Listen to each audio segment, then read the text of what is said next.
من نویدم. با جلسه هشتم آموزش ترید دوره FX Wolf 369 خدمت شما عزیزان هستم. خب دوستان عزیز، توی جلسه قبلی اومدیم در مورد مطلب خیلی مهمی صحبت کردیم و گفتیم که ظرفیت ذهن خیلی مهمه برای اینکه شما بتونی عمل درستی رو توی این چارت و توی این بازار انجام بدی و بخوای به نتیجه برسی. و توضیح دادیم که اصلا ظرفیت ذهن چیه، خط قرمزها و لیمیت ها رو گفتیم، روزانه، هفتگی و ماهانه چه لیمیت هایی داره، چه خط قرمز هایی داره که اگر اون خط قرمز ها رد بشه شما باید چه کارهایی انجام بدی. و ببینید این مطلب ظرفیت ذهن اینقدر مهمه که من الان امروز میخوام در مورد نقطه ورودها صحبت کنم. اما جلسه قبلیمون در مورد ظرفیت ذهن بود و اینقدر مهمه که الانی که توی جلسه نقطه ورود نشستم میخوام بهت بگم عزیزم، ظرفیت ذهن تو اگر رعایت نکنی به هیچ عنوان شما نمیتونی از یک نقطه ورود استفاده لازم رو ببری. همین الان آقا من با شما تکلیفمو مشخص میکنم. 0-1. اول باید ظرفیت ذهنت رو مشخص کنی و نباید پا بذاری رو اون ظرفیت ذهنت که بتونی از این بازار، از این نقطه ورودها استفاده لازم رو ببری و این بازار بالاخره به تو سود بده. چرا تریدرها نمیتونن به سود برسن؟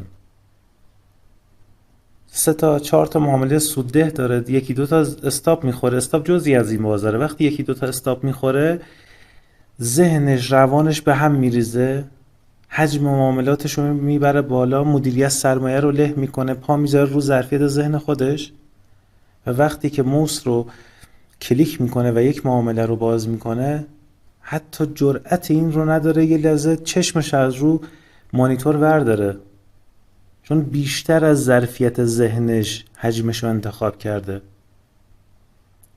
پس عزیزم قشنگ توجه کن سر چه جلسه ای نشستی و من دارم در مورد چی دارم برات صحبت میکنم.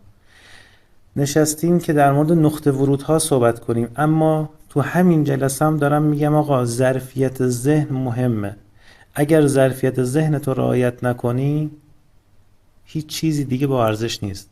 هر چقدر علم داشته باشی، تکنیکالت خوب باشه، نمیدونم فلانت خوب باشه، به کارت نمیاد.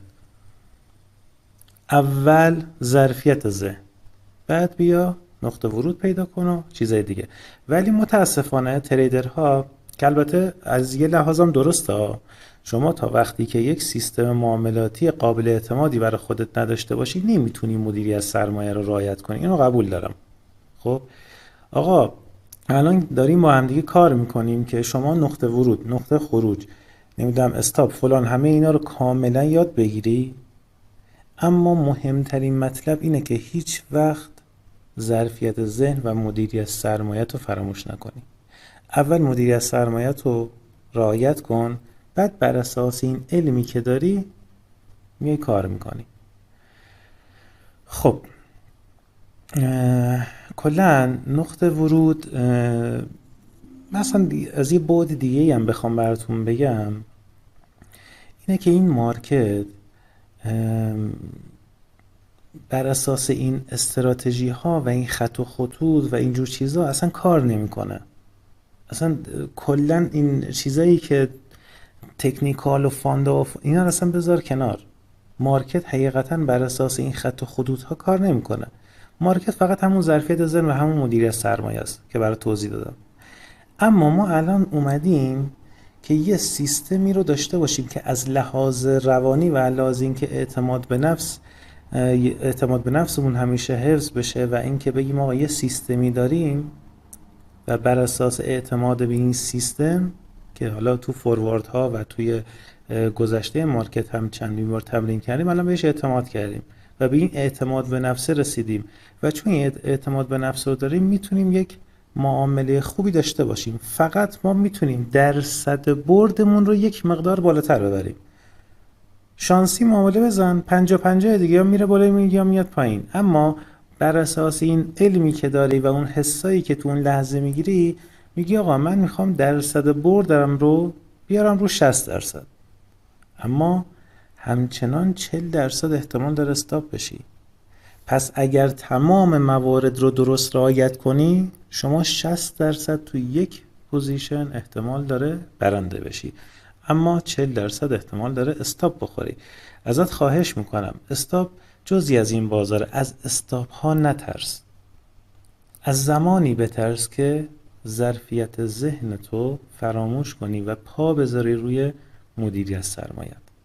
از اون لحظه بترس. وگرنه شما اگر توی 10 معامله اصلا شانسی هم بری معامله بزنی، خب شانسی بری معامله بزنی 50-50 بری معامله بزنی و شرطی که مدیریت سرمایت رو رعایت کنی، تو 10 تا معامله 5 تاش برنده ای، 5 تاش بازنده ای. اون 5 تایی که برنده میشی اگر صبور باشی تیپی 2 رو میگیری. توی استاپ ها تیپی 1 استاپ، یعنی توی استاپ ها به مثلا 100 پیپ استاپ شدی، توی تیپی ها تیپی 2 رو گرفتی، مثلا 200 پیپ سود گرفتی. در نهایت میبینی آقا حساب سودده بوده. چه زمانی یه تریدر میتونه صبور باشه تا معاملش به نتیجه برسه؟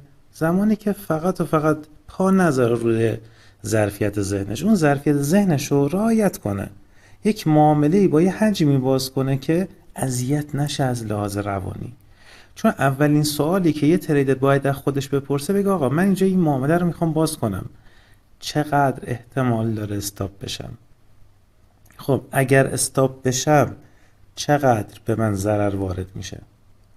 ببین دوست عزیز، توی جلسه قبلی هم گفتم به تو، رفتی با 1000 داستان ریال بی ارزش رو به دست آوردی، اونم با کلی دردسر آوردی تبدیل به دلارش کردی، آوردی توی این مارکت که معامله بگیری باش.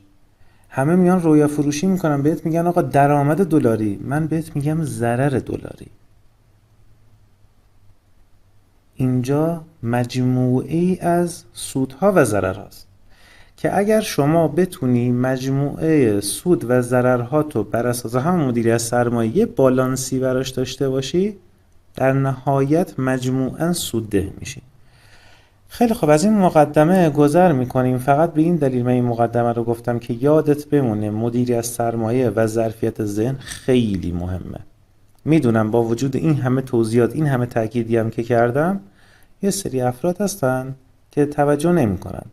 اما ازت خواهش میکنم زمانی که حسابت رو از دست دادی، دوباره برگرد و اون جلسه قبلی رو نگاه کن. راه نجاتت فقط اون جلسه قبلی. باید اونو درکش کنی. به حفظ کردن نیست، باید درکش کنی. وقتی درکش کنی دیگه خیالت راحت میشه. خیلی خوب، میایم سر اصل مطلب.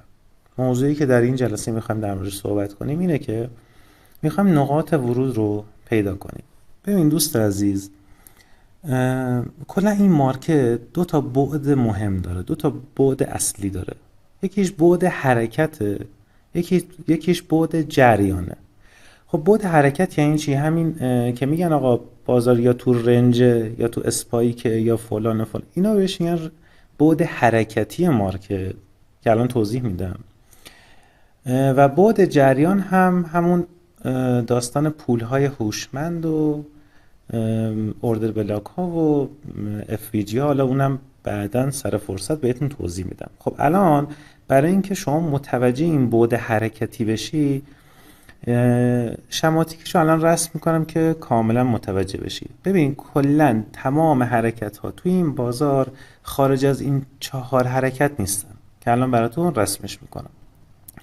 خب شما فکر کنید که تصور کنید الان توی یک رنجی، خب این اولین نوع حرکته که بهش میگن رنج یا تعادل. من نمیخوام از اسمای سخت و فلان استفاده کنم، شما باید این شکل رو توی ذهنت داشته باشی که آقا این الان رنجه. حالا هر اسم دیگه یه استاد دیگه بهش میزنه اصلا بهش فکر نکن. نیومدی که دایره لغات تو بالا ببری، اومدی آقا کاربردی یه چیزی یاد بگیری. خب اولین نوع حرکت رنج یا تعادل. اوکی، خب این رنج ماست، سقف رنجمون اینجا، کف رنجمون اینجا. اوکی، خب فهمیدم رنج شکلش چجوریه. کف و سقف بالاتری ندارم، عرضه و تقاضام مساویه، خریدار و فروشندم قدرتشون برابره، پس یک رنج دارم. اوکی. بعد از اینکه مارکت از این رنج خارج میشه یه حرکت اسپایک مانند دارم. اوکی، یه حرکت پرقدرت در یک جهت دارم که ما بهش میگیم چی؟ اسپایک. اسپایک یعنی حرکت شدید و هیجانی مارکت در یک سمت، یا صعود مطلق یا نزول مطلق. اوکی، پس آقا این الان چی؟ نزول مطلق بود. خب این دومین نوع حرکته. یکیش تعادل بود یا همون رنج، یکیش رنج بود، یکیش اسپایک. اوکی. بعد از هر دویدنی نوبت چیه؟ اصلاحه.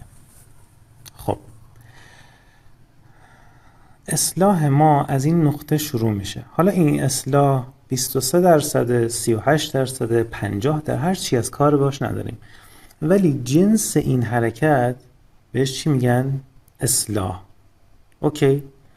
یک جایی این اصلاح که نوع سومین نوع حرکتی مارکت هست تموم میشه. زمانی که اصلاح تموم بشه و بازار در جهت روند اصلیش، ببین روند اصلیش سل بوده، در جهت روند اصلیش شروع کنه به کف و سقف پایین تر، بهش چی میگن؟ ریورس. پس حرکت اول رنج، اسپایک، یا حالا حرکت نزولی قوی، فرقی نداره، این حرکتی که از این تعادل خارج میشه، بعدش اصلاح و بعد ریورس. خب فرق اصلاح و ریورس چیه؟ چه فرقی میتونن با هم دیگه داشته باشن؟ ببین، اصلاح در پایان روند به وجود میاد و جنسش خلاف این جنس روند ماست، اما ریورس در جهت اصلی روند بازاره و جنسش هم همونه، یعنی جنس روندم سله، ریورس هم جنسش یه سله. ما بیشتر دنبال گرفتن این ریورسیم که در هم جهت با چیه؟ روند اصلی مارکت. خب الان میخوایم شروع کنیم و بگیم آقا توی این رنج نقاط ورودش کجاست؟ توی این اسپایک کجاست؟ توی این اصلاح کجاست؟ توی این ریورس کجاست؟ یا تو رنج نقاط ورودمون کجاست؟ توی روندها کجاست؟ حالا روند قوی داریم، روند ضعیف هم داریم. خیلی خوب، با این توضیحات شروع میکنیم این جلسه رو که البته من فکر میکنم به نظر خودم شاید 2-3 جلسه هم طول بکشه، چون میخوام توضیحات مفصلی بدم که شما به این اعتماد کامل برسی که آقا وقتی که تو مارکت به یک نقطه‌ای رسیدی دیگه شک نکنی به اون نقطه. خب حرکت اول که در موردش صحبت کردیم رنج بود. آقا رنج چجوری اصلا به وجود میاد؟ خب بخوایم مثلا یه توضیح کامل بدیم، آقا بازار یه حرکت صعودی داره مثلا، خب همینجور کف و سقف بالاتر میزنه، یه مقدار مسافتی رو طی میکنه در کل. مثلا آقا در کل مثلا 1000 پیپ حرکت کرده از این نقطه A که شروع شده کف و سقف بالا، کف و سقف بالا تا این نقطه بالا. اوکی، تا اینجا آمده، مثلا 1000 پیپ حرکت کرده. خب الان اینجا جاییه که دیگه باید این معامله‌گرا تخلیه کنن پولاشونو. به اصطلاح بهش میگن رنج یا ناحیه تعادلی. اوکی، اینجا جاییه که معامله‌گرها از اون معامله خارج میشن، توزیع میکنن پولهاشونو. اوکی، رنج یعنی توزیع پول. خیلی خوب، الان رسیدیم به داخل این رنج. قاعده داریم توی رنج، یه چند تا قاعده و خط قرمز، مثل همون گذشته که من خط قرمز هایی بهتون گفتم. الانم وقتی میبینی آقا رنج داریم توی مارکت، یه سری قواعد داریم. قبلش من یه نکته بگم در مورد این که کلا تریدرها باید 2 تا شخصیت داشته باشن. یکی شخصیت کارمندیه، یکی هم شخصیت رئیس بودنه. چرا این حالت مهمه؟ تا زمانی که شما فکر کنی خود تنهایی و توی مارکتی به طور احساسی عمل میکنی به طور احساسی میری عمل میکنی، اما زمانی که شما یک رئیسی داشته باشی و رئیست به تو دستور بده، میری اون کار رو 0 تا 100 درست انجام میدی که فقط به رئیست بگی آقا من کارمو درست انجام دادم و اون رئیس به تو یک یه تشکری به تو بگه، تو حال میکنی، میگه دم خودم گرم که یه حرکتی کردم که رئیس ازم راضیه. توی این مارکت باید شما 2 تا شخصیت داشته باشی. چرا باید 2 تا شخصیت داشته باشی؟ به این دلیل که آقا شما نری تصمیم اشتباه بگیری. اگر رئیس دستور داد میری کار انجام میدی. نکته بعدی اینه که شما نباید هدفت پول در آوردن باشه. اون هدف بالاتر اصلا کاری بهش ندارم. پول در آوردن رو بذار کنار. شما باید هدفت اجرای درست پلنت باشه. اجرای درست علمی که داری یاد میگیری باشه. اگر علمی که داری و درست اجرا کنی به پول رسیدی. اما اگر فقط هدفت پول در آوردن باشه، معامله 20 پیپ میرس تو سود، میگه آقا $20 سود کردم سری ببندی، اینجوری تو این مارکت به درآمد نمیرسی. شاید مهمون باشی، 1 ماه 2 ماه مهمون ما باشی و بری. اما اگر میخوای مداوم از این بازار پولی برات بیاد، هدفت این باشه که پلنت رو، علمت رو درست اجرا کنی و تا رئیس به دستور نداده کاری انجام ندی. اگر رئیست بهت گفت اینجا معامله بگیر، میگی آقا چشم. اگر گفت حق نداری معامله بگیری، میگی چشم. خب توی رنج ما قواعدی داریم، قواعد معامله در رنج. اول اینم بگم رنج ها، معامله در رنج ها خیلی سخته که البته توی گذشته مارکت راحت ها، میری فوروارد تست میگیری، میگی اینجا رنج، خب سقفش سل میگیرم، کفش بایی میگیرم. توی گذشته مارکت راحت ها، ولی تو لایو مارکت رنج خیلی سخته. معامله در رنج فوق العاده سخته. چرا سخته؟ چون این پایینش کلا نقدینگیه، چون استاپ تریدر هست، اون بالا کلا سطح ماژور دیگه، اون بالای ماژورها کلا استاپ تریدر ها هست. اوکی. مارکت چرا یه رنج رو به وجود میاره؟ به خاطر اینکه نقدینگی جمع کنه. کارش اینه که با رنج نقدینگی جمع کنه. نقدینگی چیه؟ استاپ من و تو، استاپ بانک ها، استاپ همه، نه فقط تریدرهای خرد، همه تریدرها، همه کسایی که تو این مارکت هستن، چه بانک باشه چه من و تو باشیم. خب همه بانک ها یا پولای سنترال ها یا کسایی که مؤسسات مالی خیلی قدرتمندی دارن، خب توی همه پوزیشن ها که توی همه معاملات که موفق نیستن. توی یه سری معاملات موفقن، توی یه سری معاملات نه، اونم مثل من و تو استاپ میخورن. اما در مجموع باید برآیندش مثبت باشه. خب به این دلیل معامله در رنج خیلی سخته. تریدر توی رنج هزینه میده که بتونه اسپایی که بعد از رنج رو بگیره و مارکت میکر انقدر لفتش میده، انقدر اذیت میکنه، انقدر ادامه میده، انقدر کف و سقف اذیت کنی به وجود میاره که تریدر یا مدیری از سرمایه‌اش اجازه نده یا دیگه خودش حال نداشته باشه. همون لحظه‌ای که دیگه حال نداری، میگی دیگه آقا چارت رو ببندم، این لپتاپ ببندم برم، اون لحظه اسپایک به وجود میاد.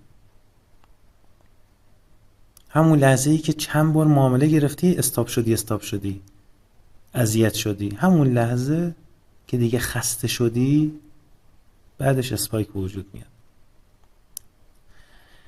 خب پس معامله در رنج خیلی سخته، اینو حواست باشه. تریدر توی رنج میخواد هزینه بده که اسپایک بعد از رنج رو بگیره. چرا اسپایک رو باید بگیری؟ چون یه حساب معاملاتی فقط با گرفتن اسپایک رشد میکنه، نه با گرفتن چند پیپ توی رنج. شما باید اسپایک گیر باشی یا روند قوی بگیری که حسابت رشد کنه، وگرنه به هیچ عنوان با معامله در رنج هیچ حسابت اصلا هیچ تغییری نمیکنه. شاید ضرر کنی از بین بره ولی سودده نمیشه، خیالت راحت باشه. پس رنج برای چیه؟ رنج برای اینه که استاپ ها زده شه، نقدینگی جمع بشه و یک اسپایکی به وجود میاد. شما توی رنج یه سری روش ها بهتون یاد میدم که اسپایک چجوری به وجود میاد. توی رنج وقتی اون حالت ها به وجود میاد شما ورود میزنی که اسپایک رو بگیری، نه اینکه کف رنج سقف رنج، اینا رو نداریم. ولی معامله در رنج و قواعدش رو الان بهتون میگم.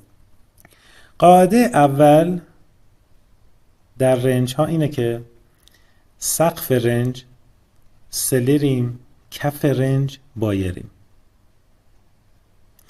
ببین هر اتفاقی بیفته این وسط، هر داستانی به وجود بیاد، هر پترنی به وجود بیاد، هر کسی اینجا سیگنال داد بهت، خب حق معامله گرفتن تو این وسط نداری. سقف رنج سلریم، کف رنج بایریم. این قاعده است. به هیچ دلیلی این وسط معامله‌ای باز نمی کنی. خب پس چی شد؟ کف، این کف بایریم، این سقف بازار رسید اینجا سلرم. آقا تا اینجا اومد معامله ندارم، از اینجا برگشت معامله ندارم. آقا اومد اینجا معامله داری؟ نه ندارم. تا نیاد کف معامله ندارم. رسید به کف، بله اوکی، کف رنج بایرم، معامله بازی میکنم، میاد بالا. آقا رسید اینجا شما اجازه داری معامله باز کنی. حتی اگر چند پی پیشم موند بازار اذیت میکنه، به این سادگی ها نیست. چند پی موند حق نداری معامله باز کنی. تا نرسیده اینجا حق نداری معامله باز کنی. آقا رسید سقف رنج سلرم، قاعده است. سقف رنج سلری، کف رنج بایری. اوکی.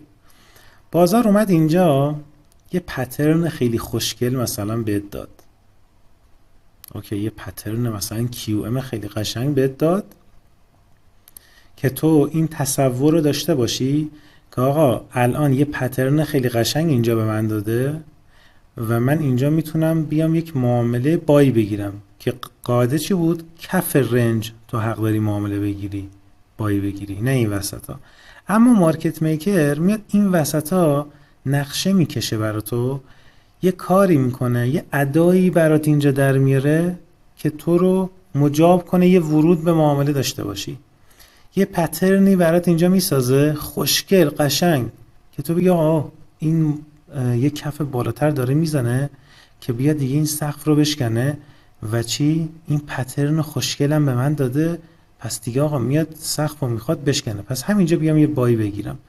خب چه اتفاقی میفته؟ بازار میاد اینجا گیر میکنه، اذیتت میکنه، میاد پایین، بعد میرسه به اینجا. تو میگه خب آقا رسیدم به کف این ناحیه، بذار اینجا یه حجم دیگه اضافه کنم، بازار میخواد بره بالا. یه حجم دیگه اضافه میکنی، اوکی، بازار اینجا گیر میکنه دوباره، میاد کف.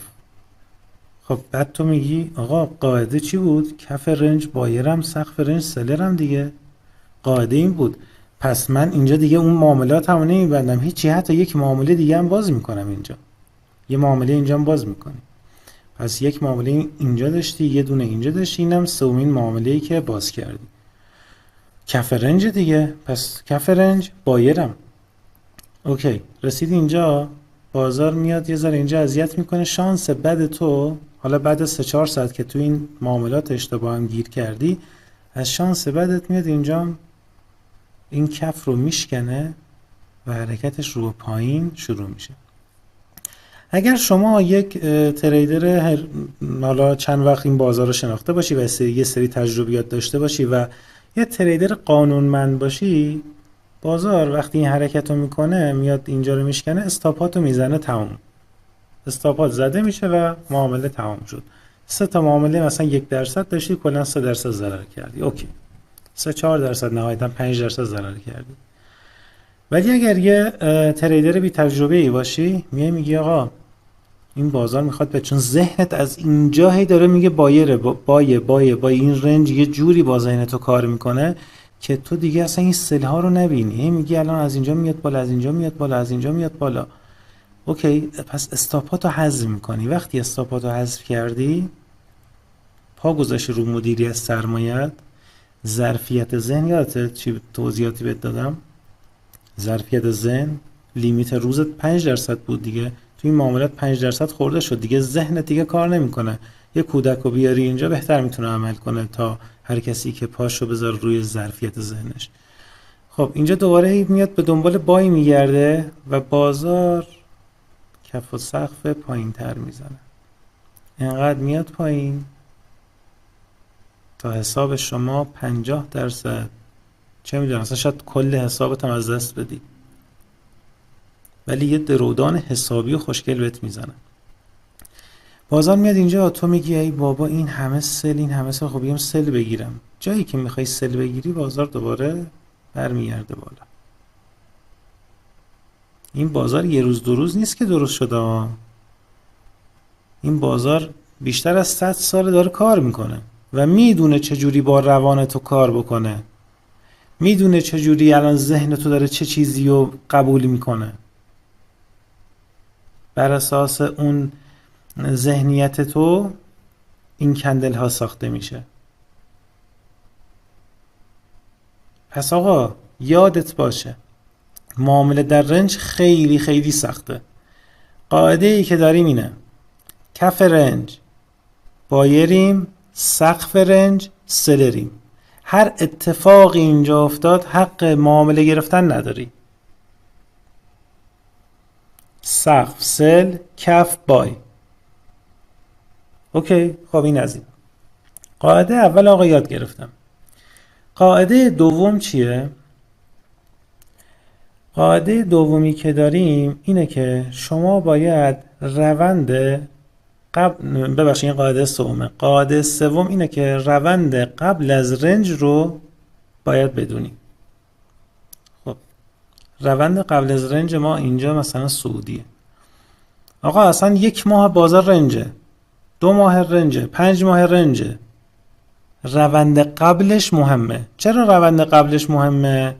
چون در جهت روند قبل اگر معامله بگیری، ببین ما کلا توی این بازار معامله بدون ریسک نداریم، یا کم ریسکه یا پر ریسکه. این دو نوع معامله رو داریم. معاملات یا از جنسشون کم ریسکه یا پر ریسکه. خب اگر در جهت روند قبل از رنج معامله باز کنی از نوع کم ریسکه، اما اگر معامله‌ای که باز میکنی خلاف روند باشه، یعنی اینجا سل بخوای بگیری خلاف این رونده، معاملات جنسش پر ریسکه. پس باید حواست باشه اینجا که میخوای معامله بگیری 1% سرمایت رو به خطر میندازی، اینجا که میخوای معامله بگیری چون جنسش پر ریسکه 0.5%. اوکی، ریسک تو خیلی کم میکنی. خب قواعدی که داریم، قاعده اول چی بود؟ کف رنج بایرم، سقف رنج سلرم. اوکی، قاعده دوم چی بود؟ وسط این ناحیه معامله‌ای ندارم. قاعده بعدی چیه؟ روند قبل از رنج خیلی خیلی مهمه. خب این از این. حالا میگیم آقا کل این بازار، تمام معاملاتی که میخوایم باز کنیم با بهترین شرایط 60/40 بود دیگه. پس آقا من معامله‌ای که اینجا بازی میکنم جنسش چیه؟ کم ریسکه، اما 60 به چیه؟ 60% به تیپی شدنه، 40% به استاپ شدنه. اگر از این ناحیه معامله باز کنم چی؟ آفرین، 60% به استاپ شدنه، 40% به تیپی شدن. خب بعضی وقتا هست شما ذهنت یه جوری، یه اتفاقاتی برات میفته، ذهنت به یه حالتی میرسه که آقا تو میدونی این معامله مثلا 10% احتمال داره به تیپی برسه. میگه آقا اشکال نداره، این معامله رو میگیرم. ولی قبل از این که هر معامله بگیری از خودت بپرس آقا اگر من استاپ بشم چقدر ضرر کردم؟ این سوال بزرگترین سوال. وقتی شما این سوال از خودت بپرسی یعنی چی؟ یعنی آقا شما به یه پختگی رسیدی توی این مارکت که اگر استاپ بشم چقدر ضرر میکنم، اگر تیپی بشم چقدر سود میگیرم. آقا ارزش داره من این معامله رو باز کنم، حسابم به خطر بندازم؟ اگر رئیس گفت بله ارزش داره، خب بسم الله معامله رو باز کن. خب یه نکته دیگه بگم. نکته بعدی اینه که وقتی که مارکت قاعده چی بود؟ سقف سلریم کف بایریم. اوکی. وقتی که مارکت داره رو به این پایین میاد، به همین سادگی که نمیاد پایین جو شیبشو کم کنه. یه جوری میاد پایین که شما اصلا بترسی. ببخشید. یه جوری میاد پایین، کندل 5 دقیقه و 15 دقیقه یه جوری اینجوری میاد پایین که تریدر جرئت نکنه اینجا معامله خلاف این قدرت بزنه. اما قاعده است. کف رنج بایرم. هر جور میخواد بیاد پایین، با هر قدرتی میخواد بیاد پایین، کف رنج بایرم. اما اگر شک کردی، یه لحظه اصلا ترسیدی، یکی دیگه باهات صحبت کرده بود ذهنتو به هم ریخته بود، یکی سیگنال داده بود، اصلا شما باید کانال سیگنال اصلا نداشته باشی، نمیدونم فلانی اومد یه توضیح داد ذهن من خراب شد، این قاعده ها رو یادم رفت. اوکی. اگر یه لحظه اینجا ترسیدی معامله بگیری، پناه ببر به تایید کندلی. اوکی. اگه یه لحظه اینجا ترسیدی معامله بایی بگیری، چون قاعده اینه کف رنج بایرم. آقا ترسیدم به هر دلیلی، حالا مثلا خوب نبود ترسیدم، برو تایید کندل بگیر.